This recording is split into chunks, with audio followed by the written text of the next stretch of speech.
o Evangelho. Nós vamos tomar o capítulo 6,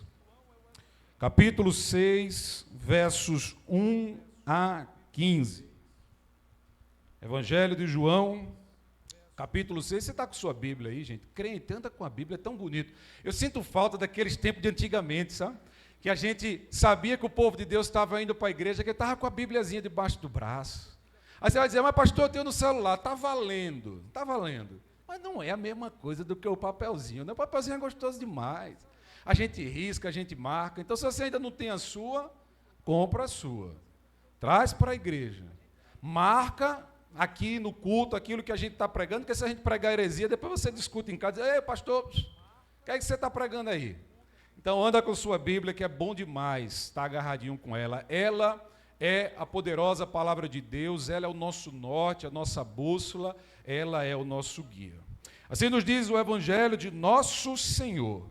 Depois disso, olha lá como ele já começa. Jesus partiu para o outro lado do mar da Galileia, também chamado de Tiberíades, ou Lago de Tiberíades, Lago de Genezaré. Você vai encontrar algumas palavras referentes ao mesmo ambiente. E uma grande multidão seguia-o, porque vira os sinais, ou os milagres, que ele operava nos doentes. Então Jesus subiu ao monte e sentou-se ali com os seus discípulos. A Páscoa, a festa dos judeus, estava próxima. Levantando então os olhos e vendo uma grande multidão que se aproximava, Jesus disse a Filipe, onde compraremos pão para que comam? Ele, porém, disse isso para colocar à prova, pois sabia bem o que estava para fazer. Filipe respondeu-lhe, 200 denários de pão não são suficientes para todos receberem, um tiquim. Era gente. Não era uma multidão pequena, não. Disse-lhe André, um dos discípulos, irmão de Simão Pedro. Aqui está um rapaz que tem 5 pães de cevada, grave isso, e 2 peixinhos. Mas o que é isso para tanta gente? E Jesus ordenou, fazer o povo assentar-se. Havia muita grama naquele lugar. Sentaram-se os homens em número de quase 5.000. Fora mulheres e crianças, e os estudiosos calculam cerca de 9.000 a 15.000 pessoas. Então a gente não está falando de um grupinho de gente que se assentou para ouvir o Senhor Jesus, não. A gente está falando de 5.000 homens, fora mulheres e crianças. Jesus então tomou os pães e, havendo dado graças, repartiu-os à vontade entre os que estavam sentados, e fez o mesmo com os peixes. E quando todos ficaram, olha lá, ficaram o quê? Satisfeitos. Será que a gente está satisfeito com um pouquinho que a gente recebe? Com aquilo que a gente tem? Disse aos discípulos, recolhei os pedaços que sobraram. Espera aí que agora o pastor se perdeu aqui. O que haviam comido. Quando aqueles homens viram o sinal que Jesus realizara, disseram, este é verdadeiramente o profeta que havia de vir ao mundo. Percebendo Jesus que estavam prestes para vir levá-lo à força para proclamar o rei, retirou-se novamente sozinho para o monte. Esse é o poderoso evangelho de nosso Senhor Jesus Cristo. Amém, amém. Cadê o banner da nossa mensagem? Olha aí. Vamos ler comigo ali de baixo, ora, 1, 2, 3, Jesus e a sobrenatural multiplicação dos pães e peixes. Como a gente para falar de algo que todo mundo já conhece? Eu tenho certeza que você, se não leu, já ouviu alguém pregando sobre essa palavra. Afinal, ela é um dos textos mais conhecidos das Sagradas Escrituras.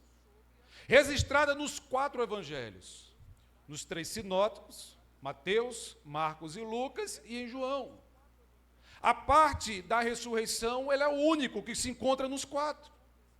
Então, como é que a gente traz uma mensagem para pregar sobre algo que todo mundo já conhece? E aí a gente já começa num desafio. Os 3 evangelhos sinóticos, eles colocam esse acontecimento logo após a notícia da morte de João Batista, primo de nosso Senhor Jesus Cristo. Havia uma notícia ruim, difícil, má. Marcos, então, ele vai dizer que, em meio a essa notícia má, eles estavam com a agenda apertada. A agenda estava agitada, a ponto que eles não tinham tempo para parar e comer. Então, Jesus os leva para um lugar de descanso. Mateus, ele vai afirmar que esse lugar de descanso era um lugar deserto. Lucas, ele vai apontar que esse lugar de descanso, que era um lugar deserto, ficava na região ao redor da cidade de Betsaida. E João, ele completa dizendo que esse lugar de descanso, em Betsaida, que era um lugar deserto, era no monte, provavelmente nas colinas de Golã. Então, o que a gente começa sabendo é que esse milagre se dá nesse lugar após uma notícia terrível, porque notícias ruins também vêm. Elas simplesmente chegam em nossas vidas, mas elas não mandam bilhete, WhatsApp, carta, e-mail, elas vêm sem mandar notícias, chegam, e de repente, quando a gente para olhar, a gente está no meio do olho de um furacão. Elas vão chegar na minha vida, elas chegam para mim, chegam para você, mas elas não podem nos abater, porque muito maior é aquele com quem nós estamos, porque os sofrimentos desse tempo presente não são maiores do que a glória que nos está reservada. Aleluia! Há muito mais sobre a nossa vida do que os problemas da vida. Há muito mais para nós desfrutarmos em Cristo do que as problemáticas, as pancadas, os solavancos, do que os dias maus. O texto vai nos dizer que os apóstolos acabaram de chegar de viagem. Eles foram fazer um evangelismo. O Senhor havia os enviado de 2 em 2. E eles chegam empolgados. A Bíblia vai nos dizer em Marcos 6, capítulo 6, versos 12 e 13, que eles pregaram arrependimento, que eles expulsaram demônios, que eles ungiam com óleo, que eles curavam enfermos, eles estavam voando. Animação total, eles só queriam falar disso. Afinal de contas, quem não quer?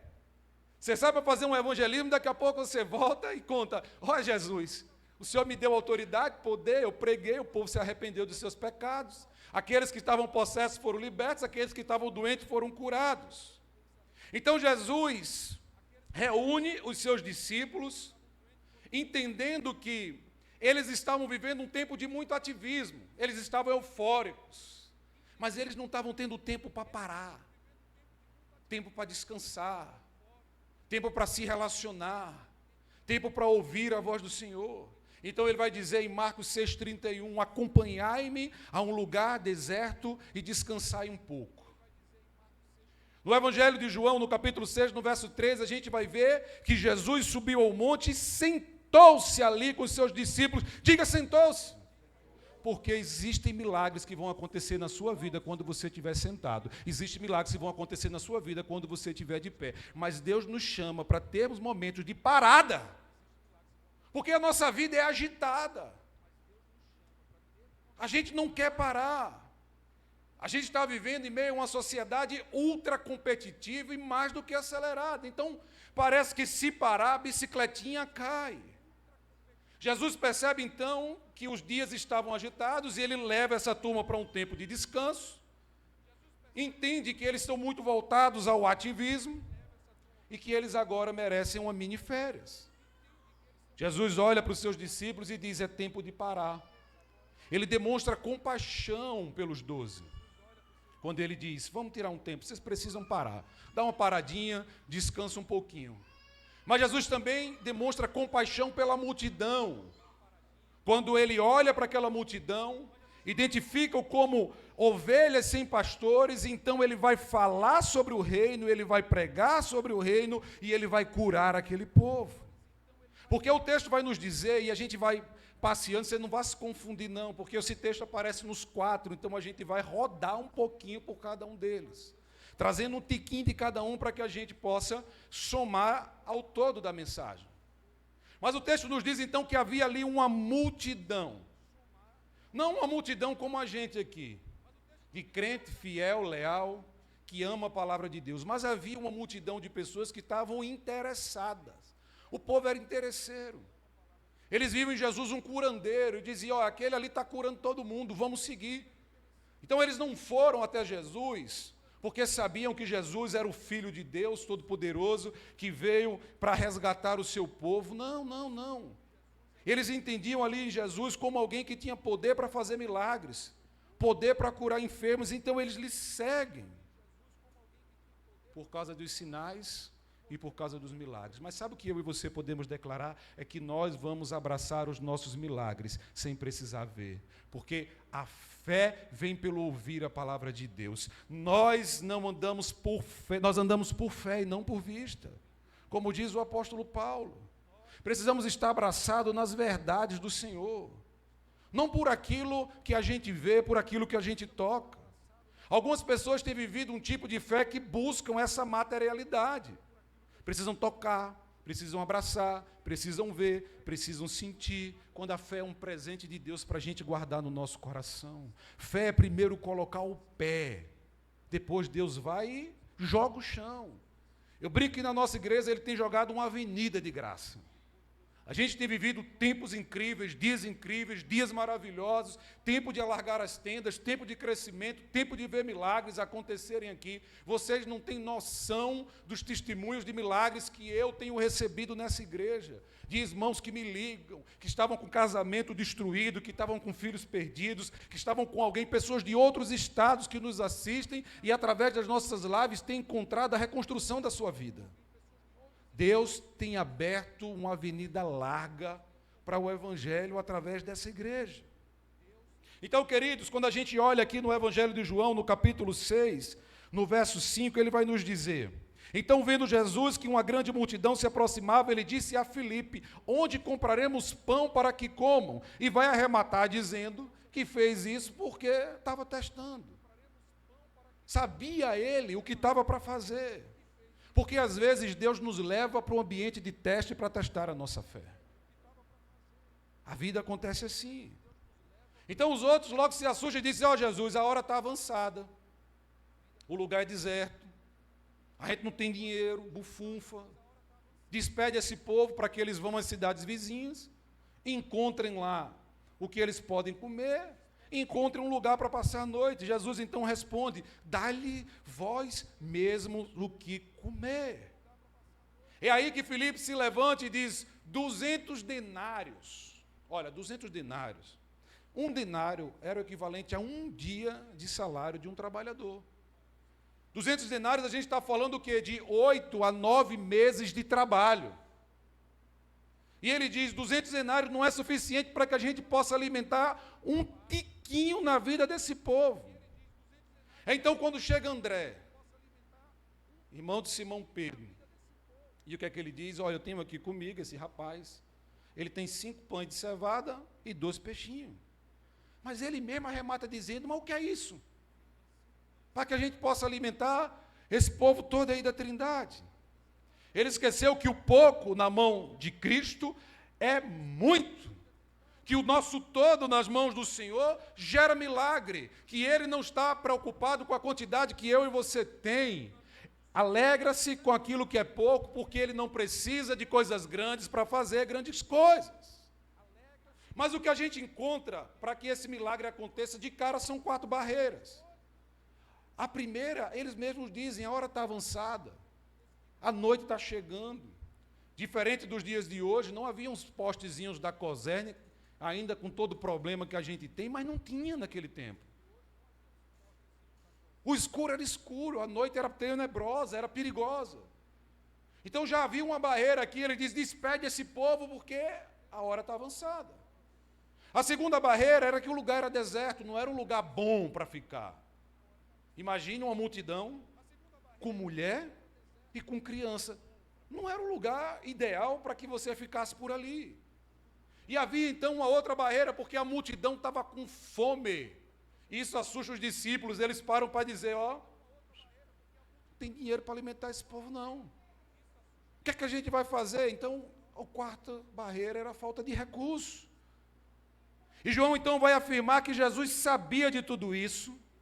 Jesus então sabia o que estava para fazer. Jesus enfrenta essas barreiras para realizar esse milagre, porque para o homem as suas barreiras podem ser intransponíveis, mas para Cristo elas servem de trampolim. Não olha para os problemas da tua vida, não olha para as barreiras que se levantam, olha para o Deus que supera a barreira, porque quando os nossos recursos acabam, nós somos candidatos a um milagre do Senhor. Quando as nossas forças se acabam, quando você não tem mais esperança, quando você para e diz, não dá, eu não sei como fazer, eu não tenho mais força, eu não tenho capacidade, eu dependo de ti. Ele vai e faz, a gente entrega na mão dele, porque ele é o eu sou, ele é o que dá vista aos cegos, dá audição aos surdos, é o que levanta o caído, ele é aquele que é, que era e que há de vir, ele é aquele que está sentado à destra do Pai, que tem o livro na mão, que desenrola os selos, que voltará para buscar a sua igreja gloriosa. É nele que a gente confia, igreja. Não tem problema que ele não possa resolver. A gente precisa crer no nome poderoso do Senhor Jesus. Mas para esse milagre acontecer, as barreiras foram superadas. Mas ele acontece porque Jesus olha para aquela multidão e ele identifica 3 necessidades dela. Para esse milagre acontecer, Jesus olhou aquele povo e identificou nele 3 necessidades. A primeira, Lucas, capítulo 9, verso 11, na parte B, ele diz assim, falava-lhes a respeito do reino de Deus. Porque a primeira coisa, para aqueles que vão receber um milagre, é conhecer o reino. Quem vai receber o milagre precisa conhecer o reino e entender que há diferença entre o reino dos homens e o reino de Deus. Leonardo Boff, grande teólogo, certa vez explicando a diferença entre o reino dos homens e o reino de Deus, ele definiu assim: toda criança quer ser homem, todo homem quer ser rei, todo rei quer ser Deus. Apenas aquele que é Deus e Todo-Poderoso fez-se criança. Essa é a diferença. Nesse reino aqui, a pirâmide é invertida. Quer ser o maior, seja o que sirva. Aqui não tem trono e glamour, não. Aqui tem uma bacia e uma toalha. Aqui tem um mestre, Senhor e Deus, que toma o lugar de servo, coloca-se de joelho e lava os pés de Pedro, Tiago e João, seus melhores amigos, mas também lava os pés de Judas Iscariotes, aquele que ele sabia que iria lhe trair. Aqui é ame o seu inimigo e ore pelos que lhe perseguem. Aqui é tem 2 túnicas, dá uma e fica com a tua. O reino aqui é diferente. A pirâmide é invertida e isso choca o mundo. Por isso ele começa nesse ponto. Aqui é não ajunte tesouro na terra, onde a traça e o ferrugem corroem, onde os ladrões roubam, mas ajunte tesouro nos céus.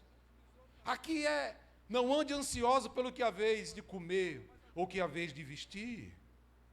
Aqui a ética desse reino vai na contramão do establishment. Aqui está tudo ao inverso. Enquanto o reino do mundo lhe diz que você precisa ter, nesse reino você precisa ser. Enquanto o reino do mundo te diz que tudo é relativo, nesse reino você vive o absoluto. Então, para você viver o milagre de Deus, você precisa conhecer, aprender e viver o reino. Buscar em primeiro lugar o reino de Deus e a sua justiça, e todas essas coisas vos serão acrescentadas. Mas havia uma segunda necessidade, está lá em Lucas ainda, capítulo 9, verso 11, na parte C, quando ele diz que ele socorria os que tinham necessidade de cura. Cristo identificou que esse povo tinha necessidades. A primeira era conhecer, ser cidadão do reino. A segunda era a necessidade de cura. Com o seu olhar de amor, de compaixão, Jesus tinha um olhar de compaixão. A Bíblia está repleta de momentos onde diz: Jesus fitou os olhos, e Jesus viu, e Jesus olhou. Quando o galo canta 3 vezes, a Bíblia nos diz que Jesus, olhou para Pedro, com um olhar de amor, não de condenação, mas um olhar que nos constrange muitas vezes. Porque Jesus, então, vendo que esse povo tinha necessidade de cura, não começa pela cura, mas começa falando do reino. Porque nós não podemos receber a cura antes de receber o reino. Porque aqueles que recebem a cura antes de receber o reino vivem no aspecto de ingratidão. Podemos tomar como base o momento que Jesus cura 10 leprosos. Quantos voltam? Todos foram curados. Mas só um voltou. Porque enquanto não há o conhecimento do reino, não há amor pelo reino, enquanto não se é cidadão do reino, não existe gratidão por aquilo que Deus faz. Então ele estava muito mais interessado em salvar aquele povo, apresentar o seu reino, antes de lhe dar a cura que eles tanto necessitavam. Jesus, quando se encontra com aquele paralítico, que desce pelo telhado da casa, a gente toma um susto nas suas palavras. Porque aquele homem, ele estava procurando cura. E a primeira coisa que diz, tu olha para ele e diz é: filho, os teus pecados estão perdoados. Eu imagino então naquela hora aquele homem parando dizendo assim: você está doido, Jesus. Os 4 amigos lá de cima, tudo: Jesus, a gente quer cura. A gente não quer perdão não, meu filho. A gente enfrentou tudo que é barreira. A gente passou uma multidão que tinha aí na porta, a gente subiu no telhado da casa para descer doido até aí, para tu chegar em pecado. Imagina um homenzinho lá embaixo. Ei, eu quero andar. Eu quero correr. Eu quero dançar, bailar. Se eu voltar a andar, a minha vida vai virar uma nice, eu não vou ter mais problema. Vai dar tudo certo. Mas Jesus estava realizando na vida daquele homem aquilo que ele tinha mais necessidade. Jesus estava realizando naquele homem talvez o maior milagre da terra, o perdão. Porque ele sabe das nossas necessidades. A gente é que tem mania de dizer para ele o que é que a gente quer. O perdão é o poder de Deus agindo na terra. Eu ouso dizer que se as pessoas aprendessem a perdoar, nós viveríamos num mundo melhor. Acabariam ansiedades, depressões, tristezas, suicídios. As pessoas têm guardado dores no peito, destruído a sua vida e a vida de outros, simplesmente porque não aprendem a perdoar. O perdão é a maior força de cura do mundo. Cura feridas, cura corpo, cura mentes, cura alma. A falta de perdão adoece, mas o perdão cura, o perdão liberta, o perdão restaura. Talvez você tenha alguém para perdoar. Eu declaro nessa noite que você vai liberar perdão na sua vida. Jesus sempre conhece as nossas necessidades, nos detalhes. Não deixe a sua necessidade pessoal lhe afastar do reino de Deus. Mas se lance nas mãos dele, deixe ele trabalhar na sua vida. Ele sabe o que você precisa. E ele sabe a ordem certa da bênção que está sendo derramada. Então haviam 3 necessidades. A primeira era o reino. A segunda era a cura. E a terceira? Fome. O povo estava com fome. Eu gosto de João, na parte B do verso 5, quando ele diz assim: Jesus disse a Felipe: onde compraremos pão para que comam? Prepara aí para mim, Lucas 9:10. Jesus falou para quem, igreja? Jesus falou com quem, igreja? Filipe, Lucas 9:10. Quando os apóstolos voltaram, contaram-lhe tudo o que haviam feito. Levando consigo, Jesus retirou-se para uma cidade chamada... Coloca aí para mim João, capítulo 1, verso 43 e 44. João 1, 43 e 44. 43, 44. No dia seguinte, Jesus decidiu ir para a Galileia, encontrando Filipe, disse-lhe, segue-me. Passa aí. Filipe era? De onde? Jesus está dizendo, Filipe, você é daqui. Cadê seu network? Usa seus amigos, usa seu relacionamento, usa a sua influência, usa o seu poder e alimenta esse povo.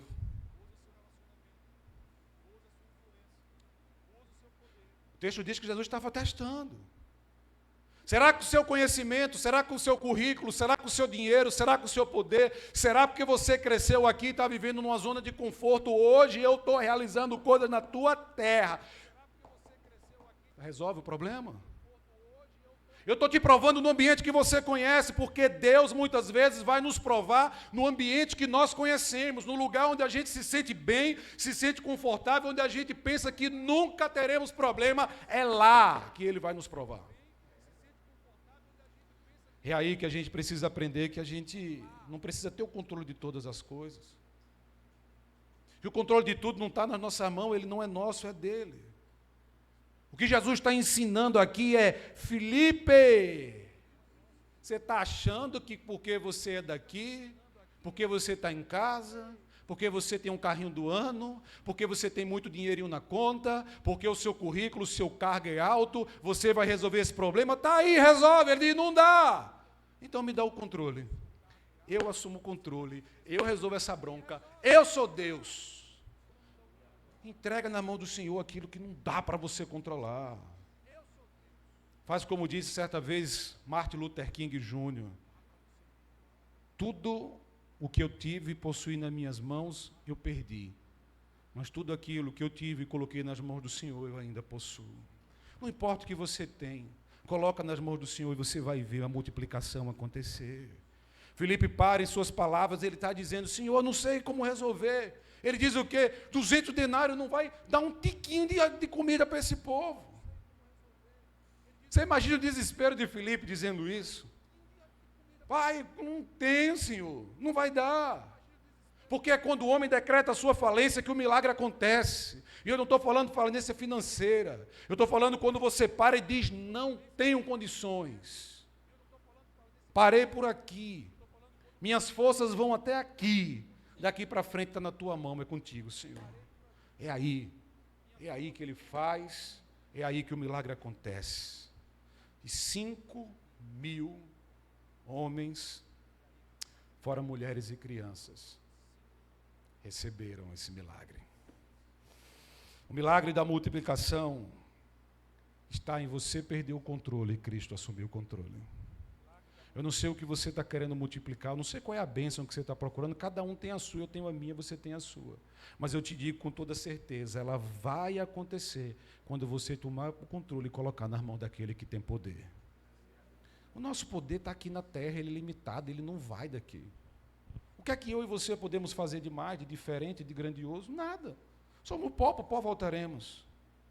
A gente aqui tem mania de querer viver uma vida louca, querendo resolver tudo ao bel sabor, do jeitinho da gente, querendo ter controle sobre tudo, quando a gente não tem controle de nada, porque a gente não pode acrescentar um palmo na nossa venta nem no dia de amanhã. A gente não sabe o que vai nos acontecer.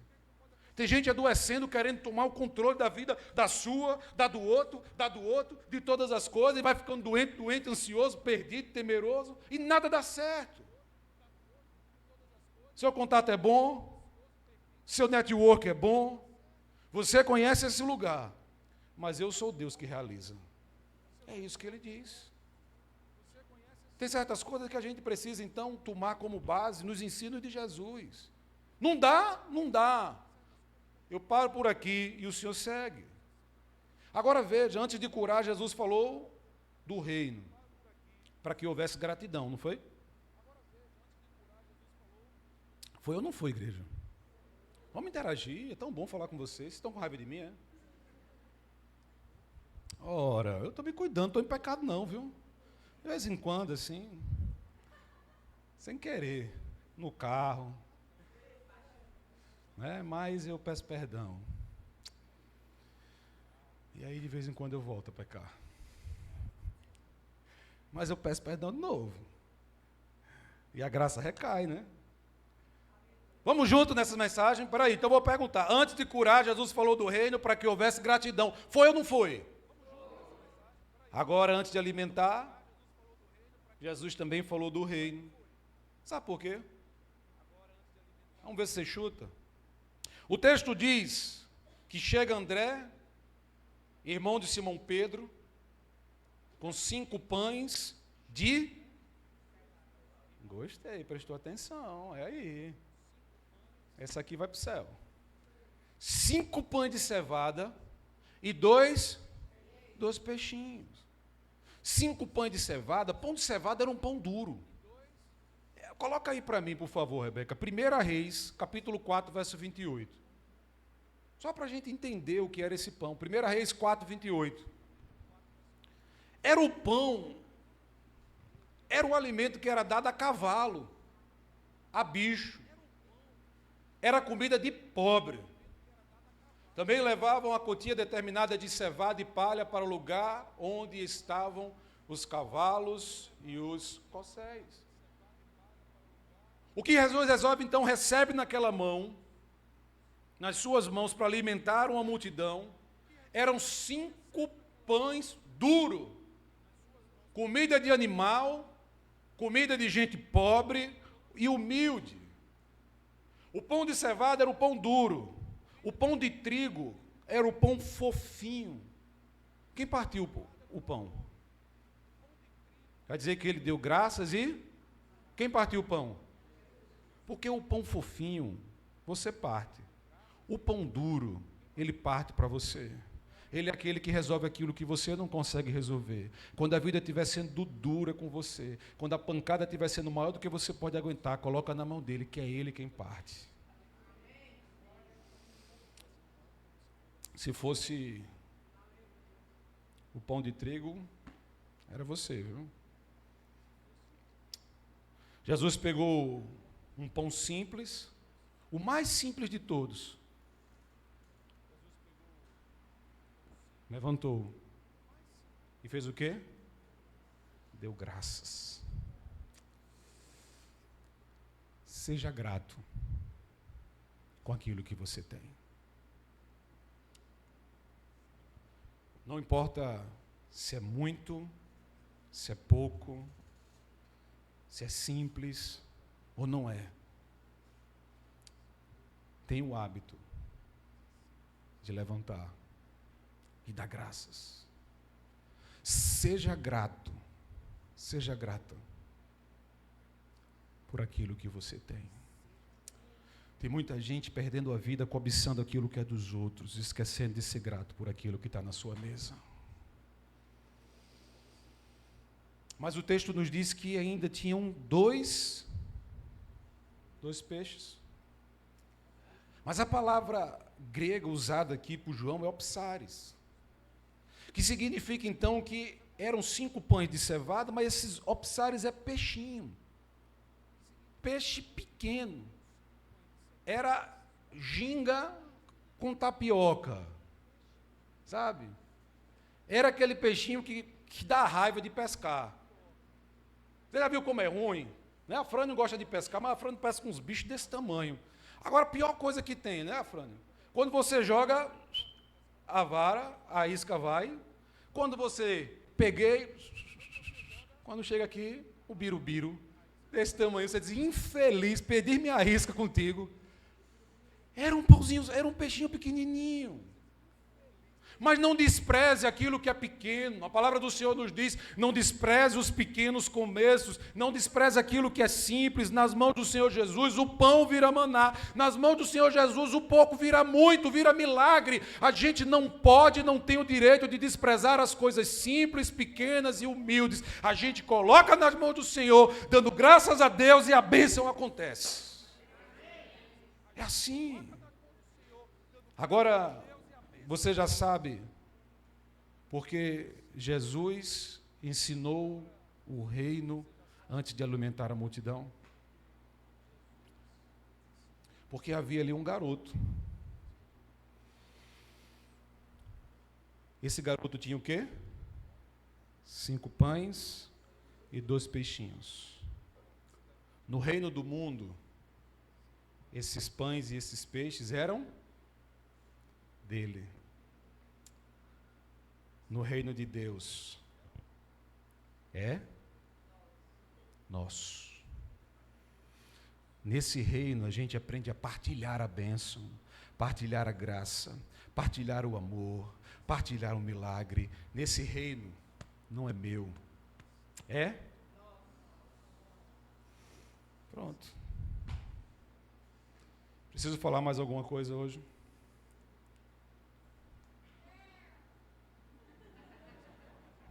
Gostei. Essa voz eu conheço. Verso 11 vai nos dizer assim: Jesus então tomou o pão e, havendo dado graças, repartiu à vontade. No verso 12 ele vai dizer: e quando todos ficaram satisfeitos, disse aos discípulos: recolhei os pedaços que sobram, para que nada se perca.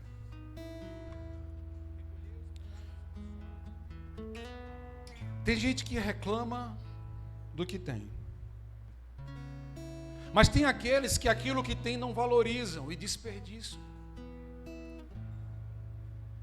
Aquilo que você tem, seja muito ou seja pouco, você foi um abençoado, um agraciado, uma agraciada pelo Pai para ter. Então não deixe com que nada se perca. O desperdício não faz parte do reino de Deus. Aprenda a multiplicar e não desperdiçar a bênção que foi derramada sobre a sua vida. Entrega nas mãos do Senhor confiando. Ele é o Deus que multiplica, mas não se alegra com desperdício. Não desperdice o sangue do Cordeiro que foi derramado por você. Não desperdice a graça de Deus que recaiu sobre a sua vida. Não desperdice aquilo que você tem, a família que te foi dada, os filhos que Deus te presenteou. Não desperdice a casa, o trabalho. Não desperdice os dons, os talentos. É tudo dado por Deus para você multiplicar. Vamos orar?